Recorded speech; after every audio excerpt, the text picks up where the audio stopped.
Bonjour, c'est Ursule encore. On est le 3 août 2019. Alors je viens sonner la trompette ce matin encore. Je viens nous encourager au fait à tout faire pour que notre bouche puisse s'aligner à la parole du Seigneur. Amen. Parce qu'au fait, en tant qu'enfant de Dieu, en tant que personne qui marche selon le Seigneur Jésus-Christ, nous sommes appelés à confesser ce que Jésus-Christ confesse.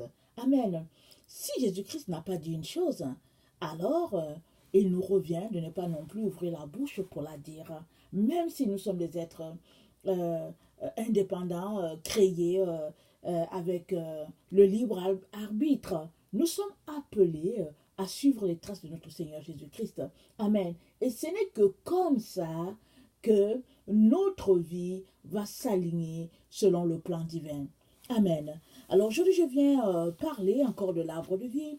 Alors, le titre de ma vidéo, c'est l'arbre de vie et la connaissance du bien et du mal, au fait, sont voisins. Amen. Alors, dans Apocalypse 2, on l'a lu hier, euh, il est dit, non pas dans Apocalypse 2, excusez-moi, dans Genèse 2, il est dit, euh, de Genèse 2, verset 8, puis l'Éternel Dieu planta un jardin en Éden, du côté de l'Orient, et il y mit l'homme qu'il avait formé. L'Éternel Dieu fit pousser du sol des arbres de toute espèce, agréables à voir et bons à manger, et l'arbre de vie au milieu du jardin, et l'arbre de la connaissance du bien et du mal. Amen.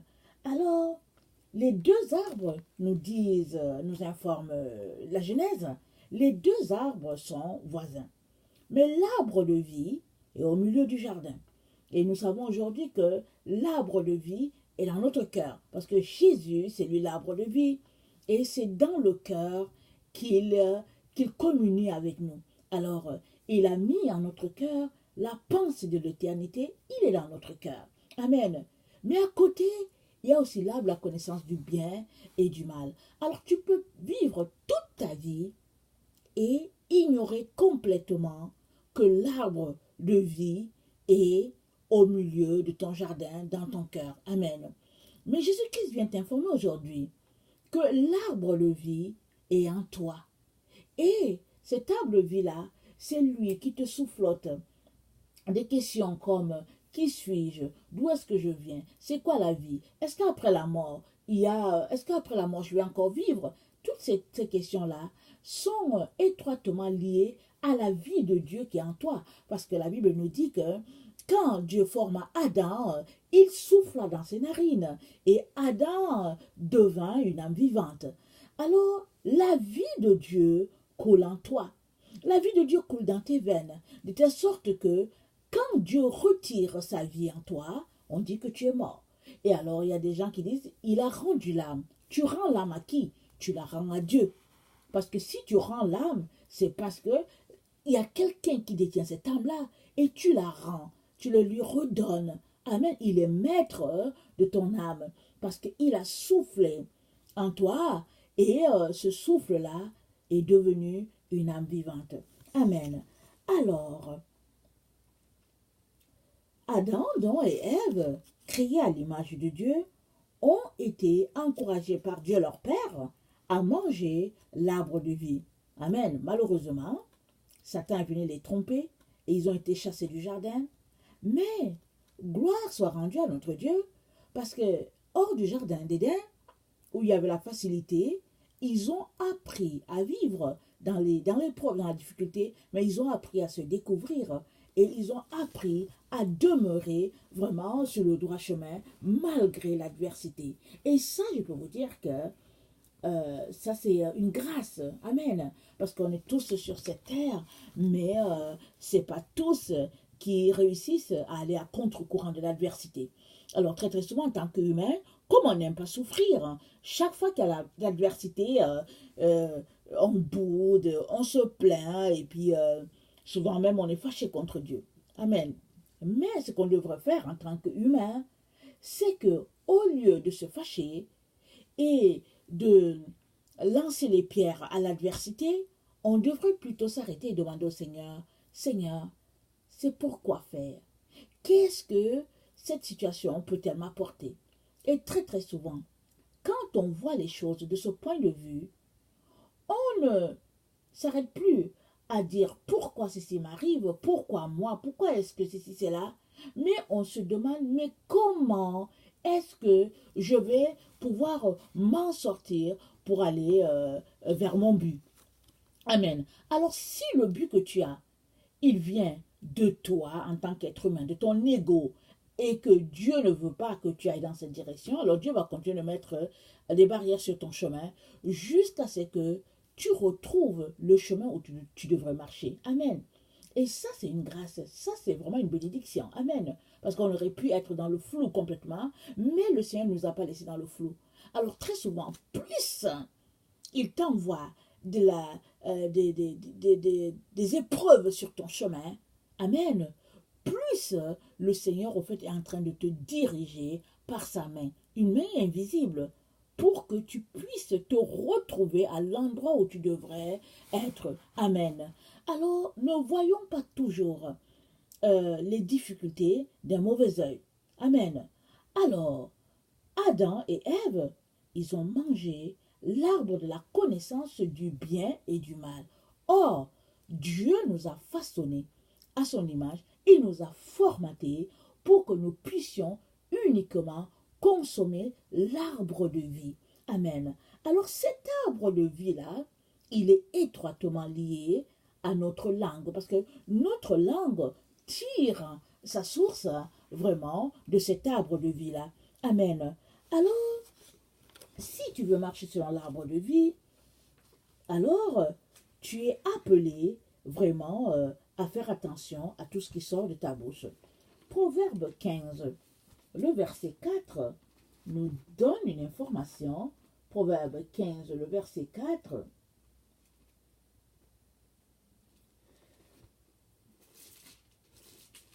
Proverbe 15, le verset 4. La langue douce est un arbre de vie, mais la langue perverse brise l'âme. La langue douce est un arbre de vie. Proverbe 15, le verset 4 te dit que l'arbre de vie, là, au fait, tu vas avoir accès en ayant une langue douce. Amen. Plus tu sors des propos, au fait, qui déplaisent à l'Éternel, plus tu auras accès à l'arbre de vie. Amen.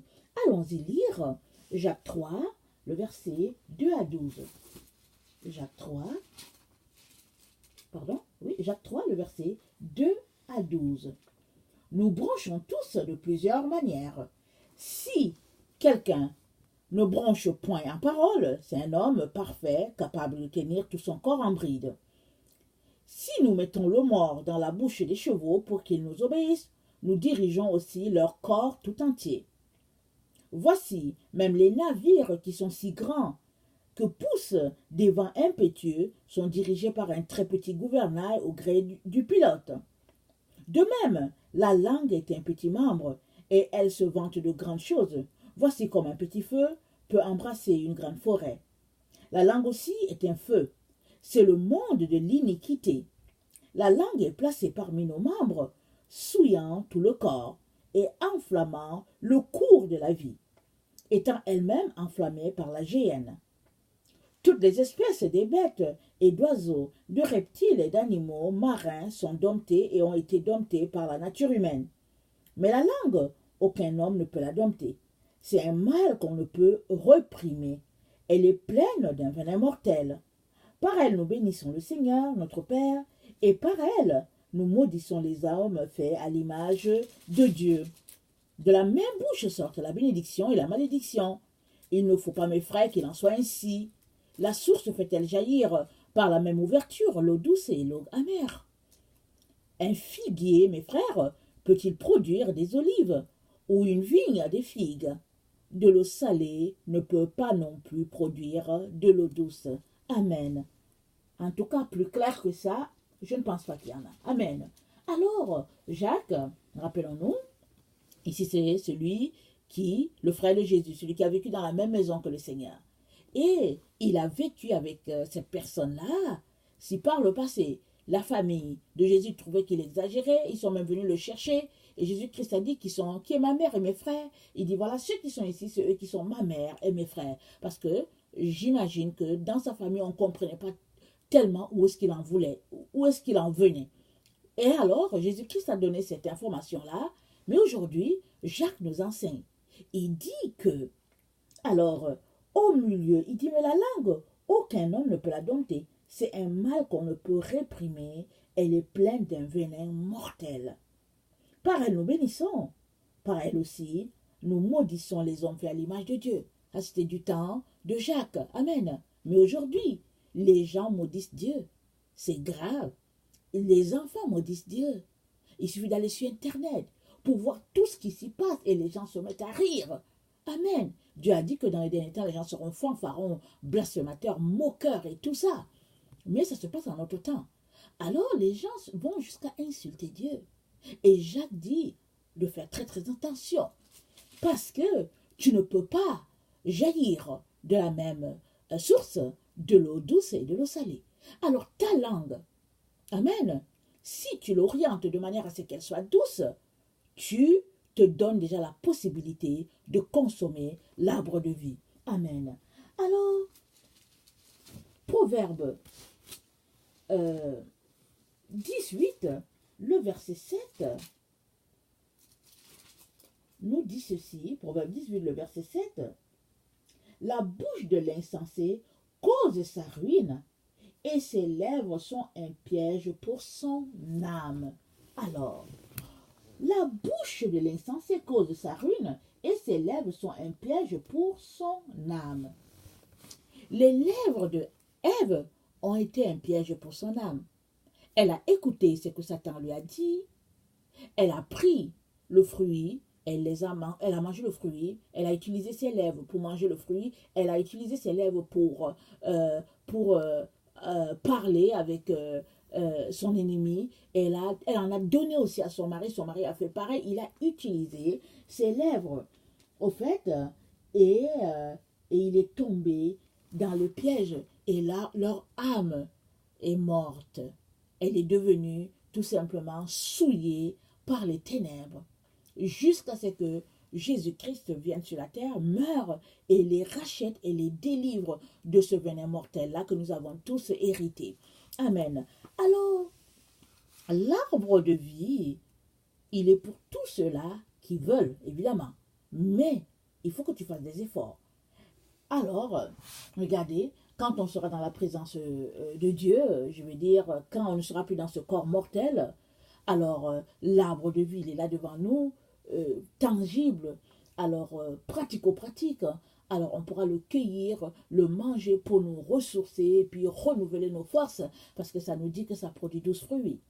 Et le Père nous informe que, étant déjà ici, on peut déjà en consommer. Alors, qu'est-ce qu'il est en train de nous dire? Cette façon de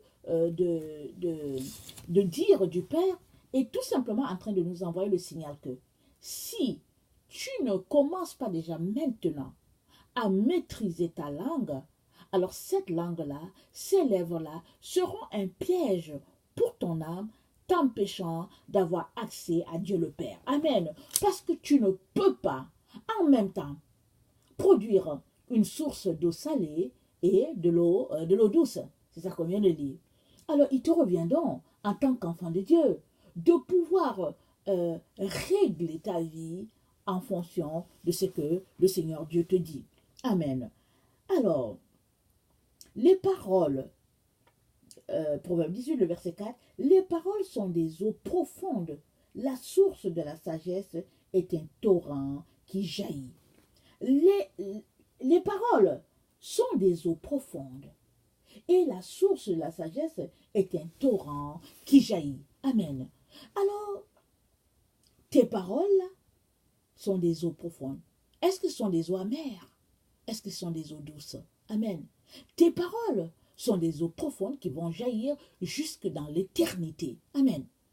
Alors, elles peuvent devenir pour toi une source agréable et qui va aussi ruisseler et bénir d'autres personnes, mais elle peut aussi être une source amère qui, au fait, te fermera la porte de la présence de Dieu.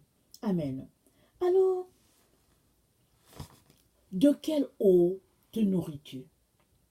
Amen. Que passes-tu ton temps à faire?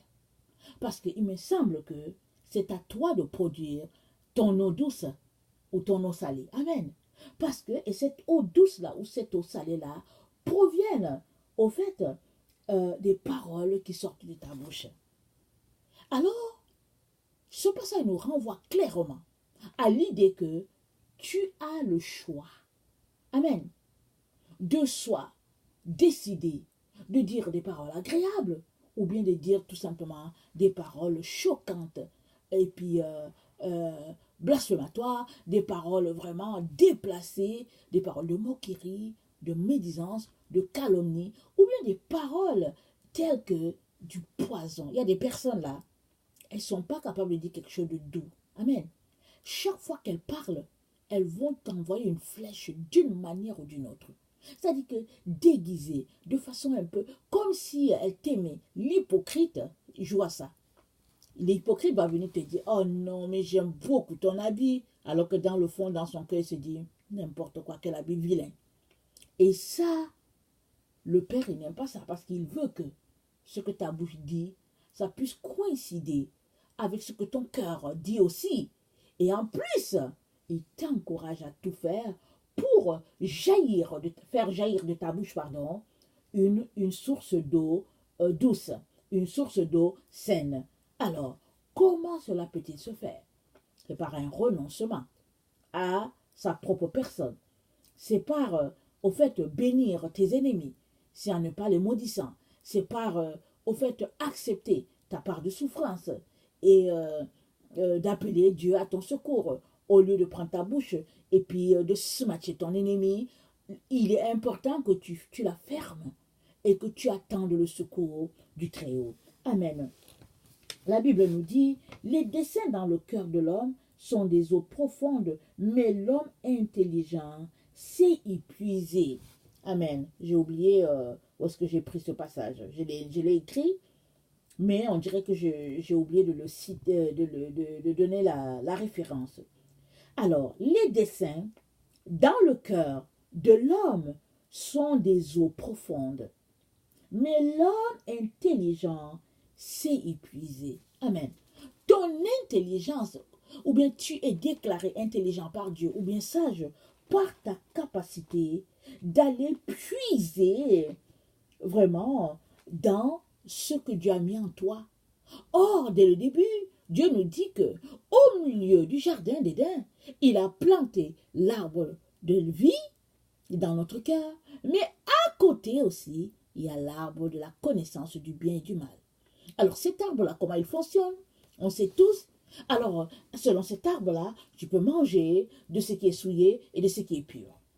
Tu peux manger de la viande sacrifiée aux animaux et puis tu peux manger aussi de la viande purifiée. Alors, le Seigneur te dit non, il ne faut pas qu'il en soit ainsi pour toi. Le Seigneur dit, si tu as choisi la voie de la pureté, vas-y jusqu'au bout. Que chaque cellule, chaque fibre de ton être soit acquis pour la pureté et la sainteté. Qu'il n'y ait rien de souillé en toi. Dans la racine même de ta personne, qu'il n'y ait rien de souillé en toi. Et c'est comme ça que les sources qui jailliront de toi seront non seulement profondes pour toi-même, mais se répandront de telle sorte que plusieurs seront bénis. Amen. Alors, Apocalypse 22, le verset 14, nous dit ceci. Apocalypse 22, le verset 14. Excusez-moi.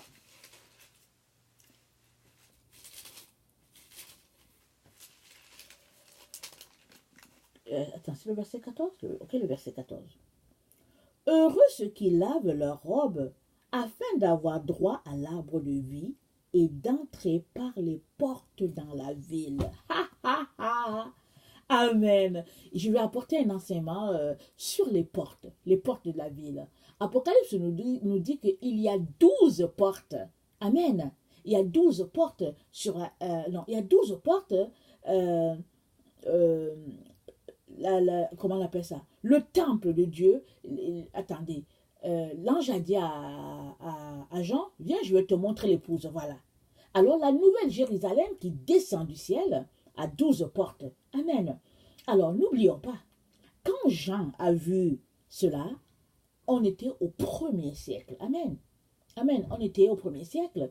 Et il a vu, il dit, viens, je vais te montrer l'épouse de l'agneau. Je vais te montrer la femme de l'agneau.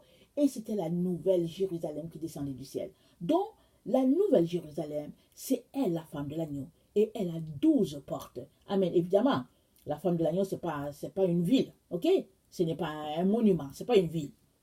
Amen. Alors, mais elle a 12 portes. Alors, la femme de l'agneau descend du ciel vers la terre. Amen. Et elle a 12 portes. Alors, Apocalypse 22 nous dit, heureux ceux qui lavent leurs robes afin d'avoir droit à l'arbre de vie et d'entrer par les portes de la ville. Amen. Tu peux déjà non seulement manger l'arbre de vie ici, mais tu peux déjà entrer par les portes de la ville étant ici, sans être passé de l'autre côté. Ça commence ici. Et après, en passant par la porte, tu vas te retrouver de l'autre côté. Amen. Parce que si tu ne sais pas par où passer, comment est-ce que tu vas te retrouver de l'autre côté? Parce que déjà, pour avoir accès à l'arbre de vie, il faut que tu passes par la porte, tu vas t'envoyer dans le jardin. Amen. Alors, il est important que nous sachions que quand Dieu parle, il parle d'abord spirituel. Amen. C'est sûr que en tant qu'humain, on a tendance toujours à nous limiter à notre repère d'être humain, mais le Seigneur, dans sa grâce, nous amène et veut que nous allions plus loin. Mais ça, c'est dans ta relation avec le Seigneur. Si tu passes ton temps à scruter les Écritures, tu passes ton temps à creuser, alors je vais te garantir que le Saint-Esprit ne manquera pas de te révéler tous les trésors cachés. Alors l'arbre de vie, au fait, recèle de beaucoup de trésors. Des trésors cachés. Pendant que tu lis la parole de Dieu, tu découvres, tu dis, waouh, waouh Seigneur, que c'est si merveilleux. Mais il faut que tu enlèves les enseignements, que tu tires des humains. Parce que nous vivons dans un siècle où c'est les humains qui nous donnent des enseignements et puis l'enseignent de façon littérale. La parole de Dieu ne peut pas être comprise de façon littérale. Elle ne peut pas être enseignée comme sur les bancs, comme sur les facultés, dans les facultés, à l'université, c'est pas possible. Parce qu'il y a l'Esprit de Dieu qui, au fait, vient nous éclairer, nous illuminer. Alors la parole de Dieu ne peut être saisie que par l'Esprit de Dieu. Et l'Esprit de Dieu en toi te révèle ce que Dieu est en train de dire en réalité. Alors, ici donc, Apocalypse 22, le verset 14 nous dit, heureux ceux qui lavent leur robe. Comment laves-tu ta robe? Par une vie de sanctification, par une vie de sainteté, par choisissant de diriger ta langue à prononcer juste des paroles agréables à l'Éternel. Amen. C'est comme ça, en faisant cet exercice-là, en renonçant au mal, en décidant de faire plaisir à Dieu le Père par les paroles de tes lèvres, alors tu parviendras à avoir accès à l'arbre de vie. Amen. Proverbe 18, le verset 20 à 21, nous donne des informations très importantes pour toi et moi. Proverbe 18, 20 à 21.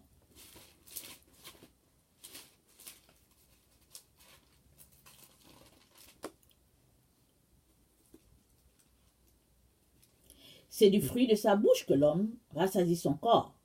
C'est du produit de ses lèvres qu'il se rassasie. La mort et la vie sont au pouvoir de la langue. Quiconque l'aime en mangera les fruits. Amen. La mort et la vie sont au pouvoir de la langue. Quiconque l'aime en mangera les fruits. Alors, ça veut dire que parce que tu décides de faire de ta langue, alors tu déclares la vie sur toi ou tu déclares la mort. Tu déclares la vie sur tes enfants ou tu déclares la mort. Tu déclares la vie sur ceux que tu aimes ou bien tu déclares la mort. Tes choix, les choix de ta parole, les choix qui sortent de toi, au fait, sont des sources profondes. Il est donc très important, mes chers frères et chères sœurs, qu'on décide aujourd'hui de laisser aller toutes toutes les paroles, toutes les intentions déplacées qui sont du venin, parce que ce venin-là nous fermera la porte du ciel. Ce venin-là salira